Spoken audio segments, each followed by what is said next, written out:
On the first rain-drenched night of sophomore year, Brad Nolan finds a scribbled note tucked into a library book. 5 words: "Don't trust the conductor H." The ink has bled, but the initial is clear. It shouldn't mean anything until Brad meets Hugh Avery in music theory the next morning, all quiet eyes and a melody under his breath. When a misfiled campus keycard places Hugh at the locked concert hall at midnight, Brad's camera catches a silhouette at the piano, and the same lullaby from his childhood begins to play. He doesn't know the song, but somehow it knows him. Rain lacquered the brick walks of Harrow University, and Brad Nolan, 19 and newly steadier after a hard summer, hurried to Whitby Library with his camera thumping his ribs. He hadn't planned to hide there. He'd planned to breathe, to believe. The worst was behind him, to let campus feel like home again. The sky broke open, his phone died, and the doors inhaled him into light and paper. He drifted to the music shelves. A half-shelved book, conducting the modern orchestra, tilted into his hand. A folded scrap slid free and skated across the carpet. Don't trust the conductor, H. He should have left it inside the book. He pocketed it instead, an instinct as private as prayer. Rain ticked the tall windows. He sat and pretended to read while the 5 words rearranged his head. All day. Morning came burnished and bright. Music theory met in a room the color of notebook paper. Brad took a seat near the back. A late arrival slipped in, tall, navy sweater, a bandage at the base of his left thumb. "Hugh Avery?" the professor asked. "Here," said the boy, voice softer than the word. He took the seat beside Brad with a nod. Up close, he looked both careful and a little wrecked, like a song quietly rewritten overnight. Brad murmured. "Hugh," said, smiling the smallest smile, and set his bag down like it contained something sleeping. "Intervals and tension," the professor said. "Listen to how notes lean toward each other, wanting." Brad thought about rain. He thought about the scrap in his pocket, the initial H. Meaningless, he told himself. Absolutely meaningless. They were paired to analyze 8 measures. Up close, Hugh had a small silver scar near his eyebrow and blunt pianist's nails. His pencil hovered. "You play?" "Camera," Brad said, wincing. "I shoot for the paper. I can make a guitar sound like a screen door." "That's a talent," Hugh said, as if he meant it. He talked about silence like it was a room you could share. After class, the professor called for recital volunteers. "I can do posters," Brad said. "And I can unlock pianos," Hugh added dryly. Laughter softened the room. In the hallway, they compared schedules. Hugh was a junior, 20, performance and physics. "Regret," he said first. Then, "Kidding." Brad wanted to keep walking, just to keep talking. They parted. The newsroom smelled like toner and ambition. Baker, the features editor, pointed at a whiteboard rumor, "Midnight piano player." Bakar loved puzzles. Brad loved answers, framed in light. "Larkin Hall was locked," she said. "No alarms. Music until 2. Who has the keys?" Brad's wallet felt heavier. He didn't mention the scrap. "Stakeout's mine," he said. By midnight, he stood under Larkin's portico, breath fogging the glass. The air smelled like wet stone. Music slipped through the door's aging seal, a lullaby that made his ribs ache, the echo of storms at a childhood window in Ohio. He didn't know its name. He lifted his camera and caught a pale rectangle of light through a side pane, a silhouette at the bench, shoulders bowed, hands moving like someone speaking with their whole history. The melody pooled, gathered, fell like rain on a roof. Brad's pulse kept time. The lights went dark. The music stopped as if a hand had closed over the final note. He waited. The door stayed locked. When he turned to go, a second scrap lay on the step, weighted by a coin. His name curved across it in careful ink. Brad opened it with cold fingers. You heard it too. By morning, Brad had slept 2 hours and worn a groove into the note that simply said, "You heard it too." Hugh texted, Coffee after class? With a wobbly smiley that felt braver than it looked. Becca answered his midnight photos with a bomb. Security's keycard logs pinged Hugh Avery at Larkin at 12:02 a.m. Door unopened, music still somehow alive inside. In the atrium, Maestro Bellamy shook hands like a priest and a politician, his eyes sliding past Brad's camera. When Brad unzipped his bag, a third scrap waited in the side pocket, ink neat as a ruler. Ask about 2019. Brad slid the new scrap beside his wallet and tried not to read it like a dare.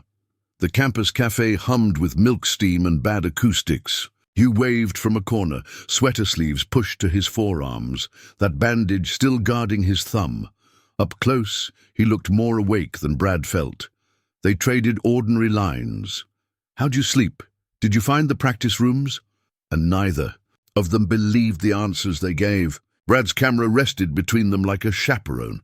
He wanted to ask a dozen unsettling questions. Instead, he asked carefully, "What were you playing last night?" Outside. Hugh's eyes darted to the window, then back. "An old thing," he said. "Something my mother hummed when thunder got loud." He tapped the tabletop in thirds. Soft, soft, soft. And Brad's ribcage recognized the rhythm before his mind named it. He hummed, tentative. Hugh went still. Smile thinning like a line erased. "That," Hugh whispered. "How do you know that?" Brad didn't. He told him about Ohio rain and a father who pretended storms were orchestras. Hugh's thumb polished the paper rim.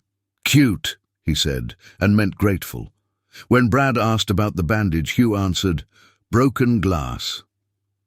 Anyway, in the cafe line, Maestro Bellamy passed like weather, coat dry despite the rain, voice smooth enough to varnish wood. Students straightened by instinct. Hugh's shoulders did too, then dropped. Brad remembered the pocketed scrap. Ask about 2019. "What's Bellamy's deal?" Brad asked, feigning casual. Hugh's mouth did a quick, almost funny twist. In conducts," he said. "He collects donors. He believes metronomes are for people who can't feel time." He didn't say whether he liked him. Brad pushed, gentle. "And 2019? Hugh looked down at his cup. "There was an investigation. Nothing public, scholarships shuffled, people switched studios, that's all." "Really? Come hear a not-haunted piano," Hugh said suddenly, as if he'd surprised himself. They crossed to the basement practice rooms, doors with windows like portholes, notes leaking into hallways. Inside, a quiet square of felted light. Hugh sat, flexed his hands, and breathed in like he was taking permission. The first notes were the lullaby's bones, simple as a childhood nightlight. Then richer, braver, stitched with something searching. Brad's throat tightened. He watched the bandage brush ivory. He watched Hugh lean toward the sound like it might lean back. Between phrases, Hugh glanced up as if asking, "Are you here?" Brad raised his camera only when Hugh nodded. The shutter clicked like a metronome taught to be kind. After, Hugh rested his hands in his lap, the room full of the note that hadn't been played yet. Brad's fingertips brushed the edge of the bench. "I found a note yesterday," he said finally. "In a book. It said, 'Don't trust the conductor. H.'" Hugh's flinch was small and total. "People like stories," he said, voice carefully, even. "Maybe someone wanted one." "Did you leave the scrap on Larkin's step?" Brad asked. Hugh shook his head. "But I knew you'd hear." Back at the newsroom, Becca spread printouts like tarot. "Our source says Avery's card pinged from the exterior reader only," she said. "Inside logs show a master open at 11:57. Guess who has master privileges again?" Her pen circled Bellamy's name.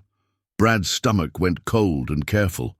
He opened his camera bag for a spare battery and found an envelope with his name. Inside, a glossy, "Him on Larkin's steps," camera raised, rain ghosting his shoulders. Taken from behind glass. On the back, neat ink again. "Time is counted by." "Who holds it? There's a cadenza coming, don't be late." Brad read the new note until the ink felt warm in his hands. Time is counted by who holds it. There's a cadenza coming. Don't be late. Cadenza, an unaccompanied plea before the orchestra returns. He combed rehearsal schedules. Larkin showed. A closed session Friday, 11:57 p.m. The same minute the master key had whispered open. In the archives, a 2019 gala program surfaced.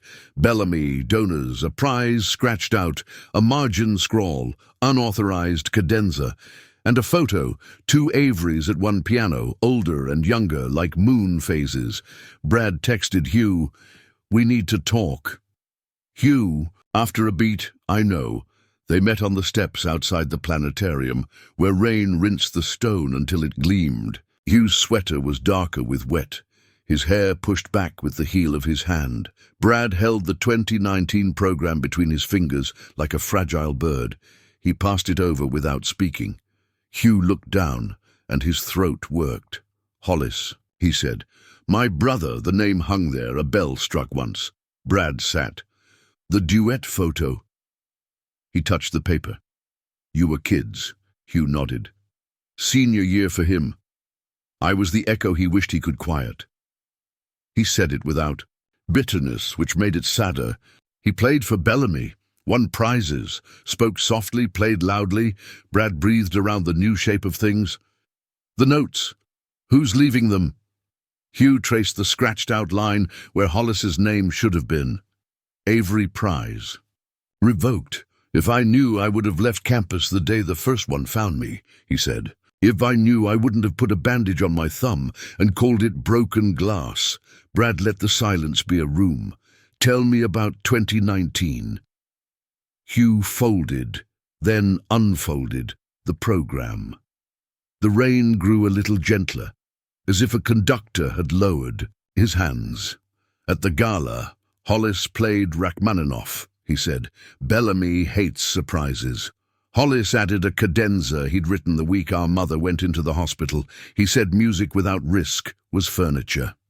He smiled like it hurt, then let it go. Bellamy called it a violation. Scholarships went strange. Donors got restless. Hollis got small. The investigation you heard about burned the edges and left the center ash. By winter, he was gone. Gone where? Anywhere that wasn't. "Who here?" Hugh said, and the words had winter inside them. He texts sometimes, one-word answers. He won't say Bellamy's name. "Don't trust the conductor, H," Brad said, almost to himself. The sentence connected lines across months, making a net. "Maybe Hollis left the note for you, or for anyone who could read it out loud. Maybe he wanted me to stop playing until campus forgot my last name," Hugh said. He slid the program back. "Maybe he wanted me to run." "And you?" "I'm tired of running," Hugh said. He met Brad's eyes for the first time since Hollis, and something in him looked steady. "I want to play. I want to breathe in a room where the air isn't rented from someone else's power." Brad reached, not for the program, but for Hugh's. Hand, palm upward, simple as offering. Hugh's fingers hesitated, then settled into his, cool from rain. Alive. "We don't have to do this alone," Brad said. "We can go to Larkin Friday. We can see who keeps time." Hugh's mouth quirked. "You say that like a date." "It could be both," Brad said, pulse landing hard and hopeful. They walked the long way to the music building, shoulders almost touching, both of them practicing the nearness like scales. In the basement, Hugh played nothing, just lifted the fallboard and set it down again like a promise. Brad told him about the new note, cadenza coming, and Baker's log, and the 11:57 rehearsal that didn't have a name. "We'll get inside before they lock it," Brad said. "Hide backstage. Cameras silent, no flash. Metronomes off," Hugh said, and smiled. That night a voice memo arrived from an unknown number. Brad pressed play and heard the lullaby, but not like before. It was thinner, as if coming through a wall with a metronome's tick, more heartbeat than machine. Over it a whisper, neither male nor female, "Hold your breath at midnight." The file was time-stamped from inside Whitby Library. Brad forwarded it to Hugh. Hugh answered with a pin drop. Larkin, stage door. Friday, 11:40. The newsroom smelled like thunder. Becca leaned on the counter, eyebrows skyward when Brad showed her the memo. "You're being guided," she said, "or hunted. Bring me a story, not a ghost." Friday came. The campus thinned under moonlight. At 11:38, Brad found Hugh by the stage door, his sweater darker again, eyes brighter. They didn't speak. They went in. Backstage was a dark honeycomb. The hall itself glowed faintly, exit signs bleeding red. On stage, a metronome waited mid-bench like a dare. Beside it, a baton gleamed. A folded scrap nested on middle C. Tempo rubato is theft. H lights cut. The door clicked closed. Footsteps climbed the aisle. "You're late," a voice said, and the metronome began. At 11:57, Larkin Hall felt like a chest holding air. On stage, a metronome, a baton, a scrap anchored by its own sharp edge. Tempo rubato is theft. H. The door sealed with a soft, certain click. "You're late," a voice said, and the metronome began, each tick taking a square inch of oxygen. Brad and Hugh slid into the wings dark like a single shadow, fingers caught, pulse on pulse. The only instruction they had was a stranger's whisper from a phone.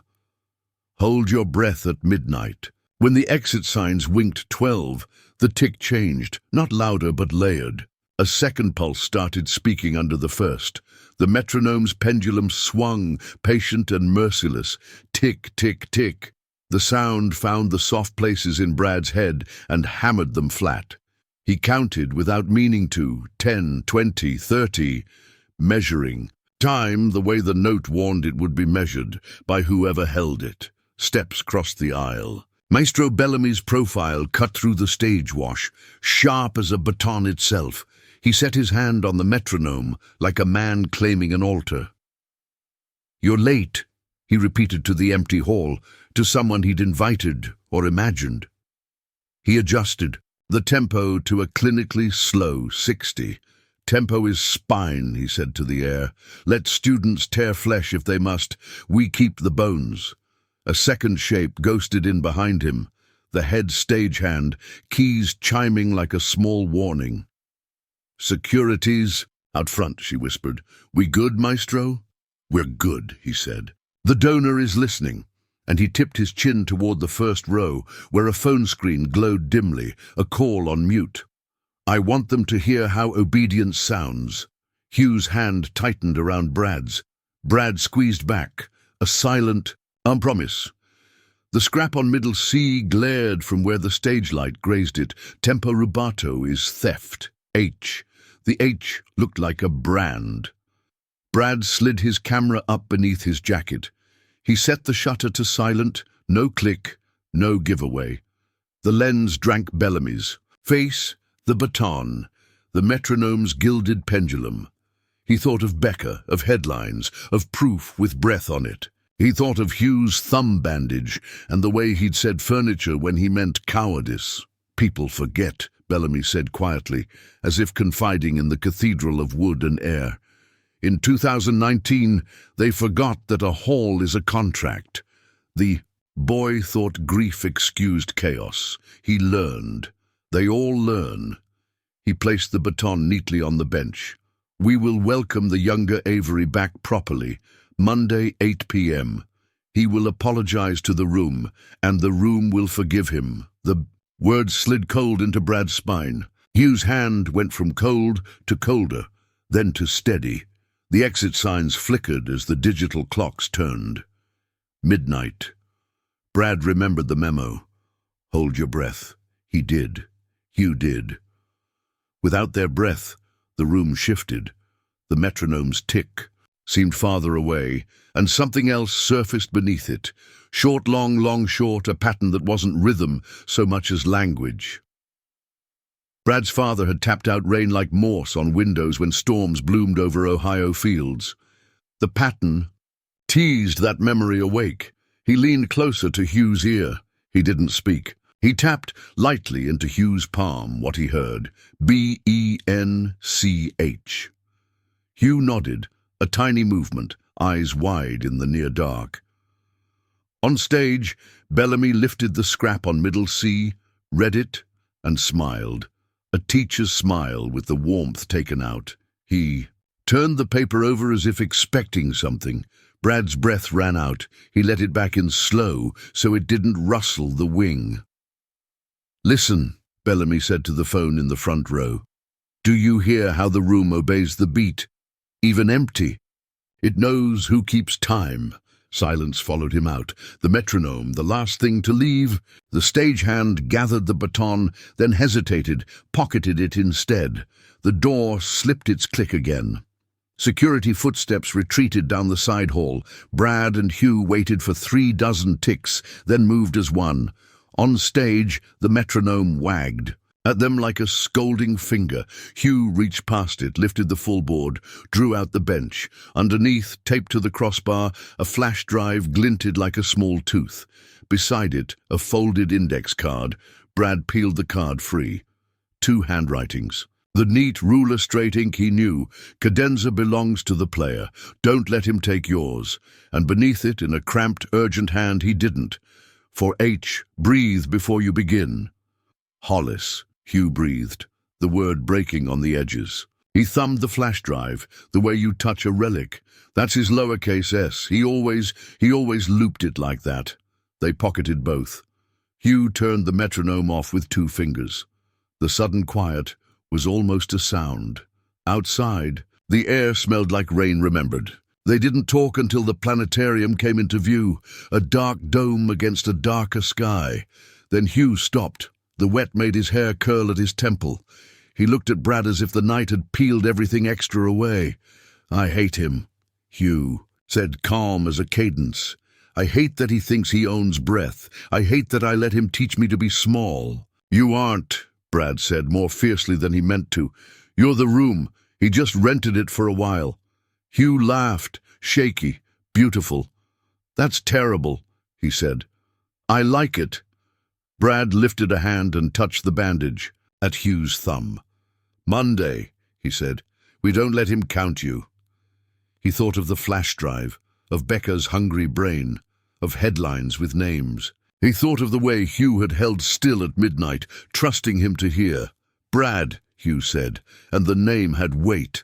They were close enough to taste each other's rain. When they kissed, it wasn't stolen time. It was theirs, unmetered, unmeasured, a private cadenza in the space between thunder and the first soft note. On Brad's desk, the flash drive blinked like a held breath, a tiny red star. Inside, 2 folders, Fermata and Cadenza, and a file named 1157 M4A. Bellamy's voice filled the room.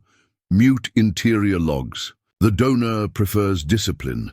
And then another voice, shakier, wrapped in the lullaby. Brad didn't know he knew. Hugh's chair went still. "Hollis, breathe before you begin." A new scrap slid under their door, as if pushed by the rain itself. "If they count you, stop the clock." Monday's apology gleamed like a trap with velvet teeth. Becca's text chimed. "I can schedule a front-page drop for 8:03. Do we light the fuse?" They listened twice without moving. Bellamy's voice had that dry varnish he used on students and benefactors alike. "We maintain standard narratives," he told the mute donor line. "The Avery boy is capable, not exceptional. He'll make a public correction. No improvisation. Security will ensure compliance." The click of a pen, a rustle. The stagehands, keys, faint in the background. Then the second track, smaller as if recorded in a room with the windows held closed. "Hugh," Hollis said, "if this finds you, I wasn't brave exactly. I was cornered. Play anyway. Hold on the inhale. A fermata. Make them come to you. Don't rush to belong." Hugh pressed his knuckles to his mouth. The lullaby came in under his brother's voice, no longer a ghost, but a road. He shut his eyes, as if the sound could be learned by skin. Brad watched and felt something in his chest set carefully down. He wanted to gather every sharp thing that had ever been thrown at Hugh and file it blunt. He wanted to make the hall smaller, so the two of them could fill it. "We can't give this to the administration," Hugh said, without opening his eyes. "Bellamy will turn an apology into a proof of his control." "Then we make his room our room," Brad said. "We don't. We show." Bakar arrived like a lightning rod, rain on her jacket, eyes bright and alarmingly pleased. They played her 11:57, watched her face go still. "Oh, maestro," she murmured, "you did not just leave your fingerprints on the microphone." She was already writing in her head. "I can cue the story and the audio to publish at 8:03 p.m. Monday. We'll embed your photos from Friday. We need a quote from Avery." "I have one," Hugh said, "but I'd rather give it with my hands." Brad's phone buzzed. "An unknown number. Check your bag." He reached into the side pocket and touched wood. The baton, not Bellamy's, Marla's. Note was rubber-banded to it. "House mics cut at 7:58. House lights are mine. Downbeat is yours." Marla, Becca said. "Saint of the fly rail." Hugh's laughter was a small, astonished thing. "We have a stagehand," he said. "We have a journalist. We have my brother whispering through time." He lifted the baton, weighing nothing that could be measured. "Brad, can you get projection?" "I can make a white wall confess," Brad said. He saw it already. The back scrim washed with light, Hollis's lullaby like a map. "I'll bring a pocket projector, battery-powered, no houseboards, and a splitter to push audio from the drive into the room, even if Bellamy kills the mics." Hugh stood and paced the small square of Brad's dorm like it was an empty staff waiting for notes. "I don't want to turn this into war," he said. "I want to turn it into music. If I play his cadenza, Hollis's, and then my own, starting with the breath he left me, then the room will have to choose," Brad said. He reached for Hugh's sleeve, tugged gently, brought him back to stillness. "Choose you." Night, stretched thin. On the bed, their shoulders touched, then rested, the kind of contact that makes a body remember it's allowed to soften. Hugh traced the edge of Brad's wrist, where a summer's anxiety had once left a faint ladder of crescents. "Your hard summer," he said, "not a question.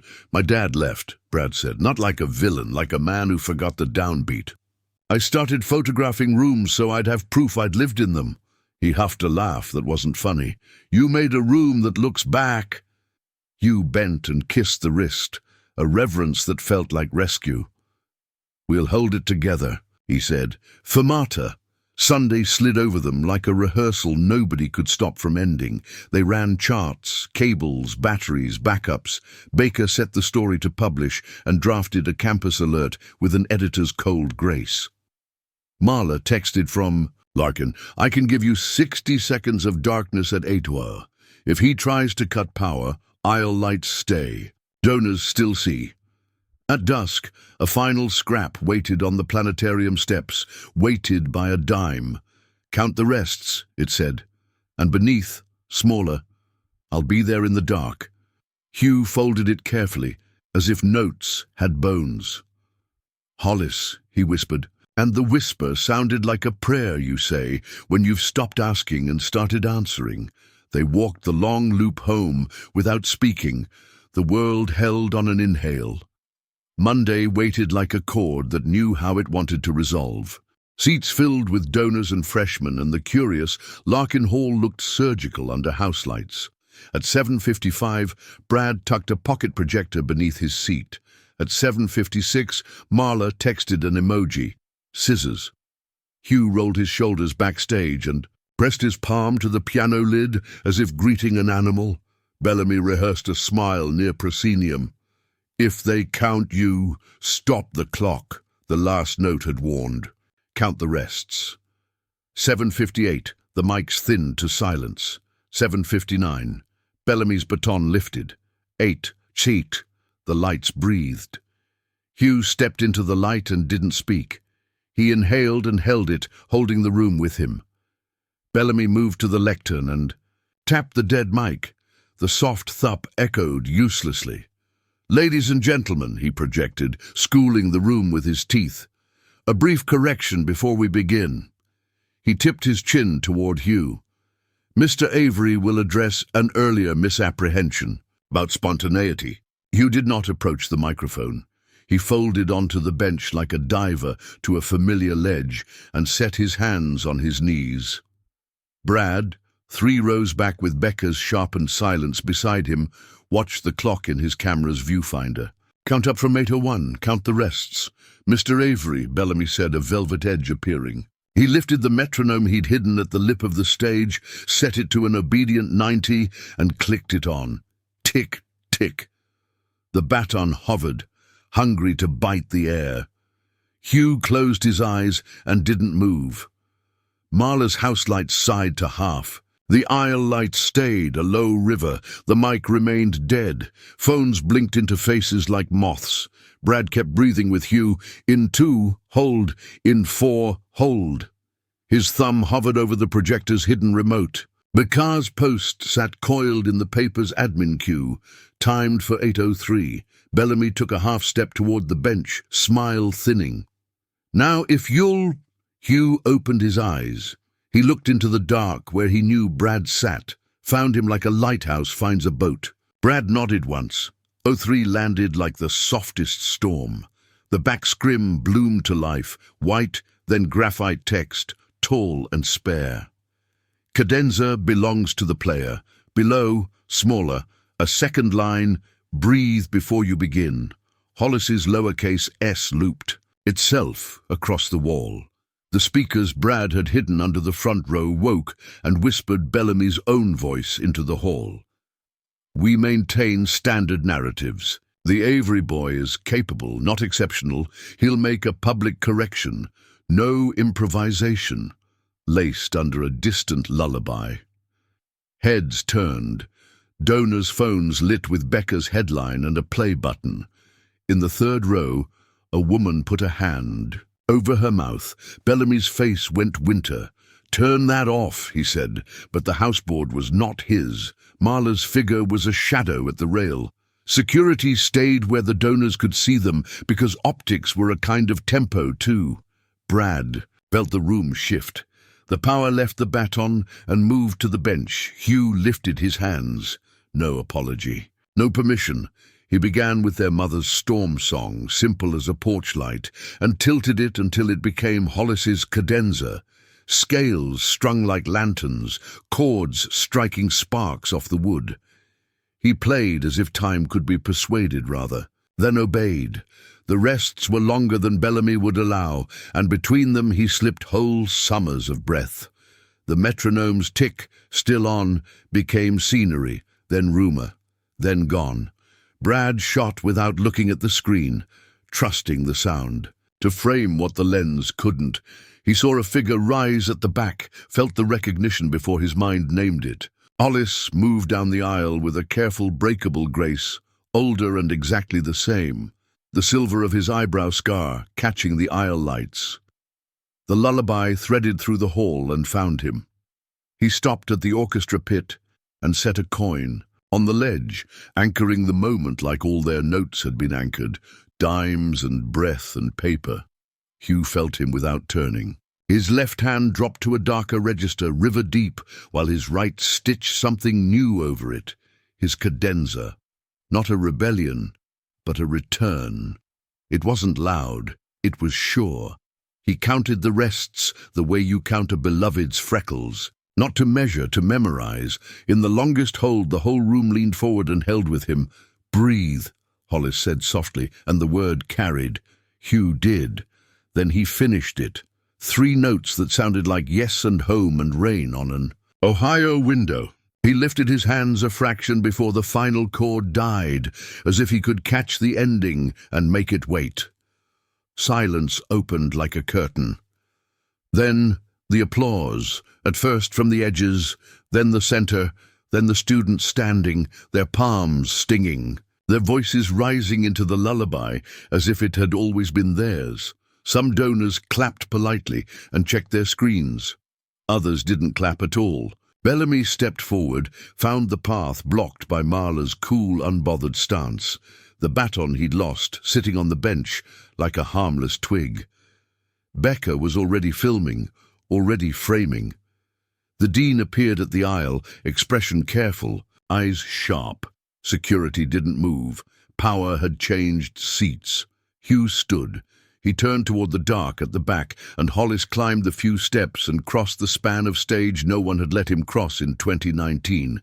They met by Middle C, the ghost of the scrap still bright in Brad's mind. For a second they were two phases of the same moon. You held your breath, Hollis said, voice shaking. You taught me how, Hugh answered, and they folded into the kind of embrace that repairs a room. Outside, night smelled like thunder.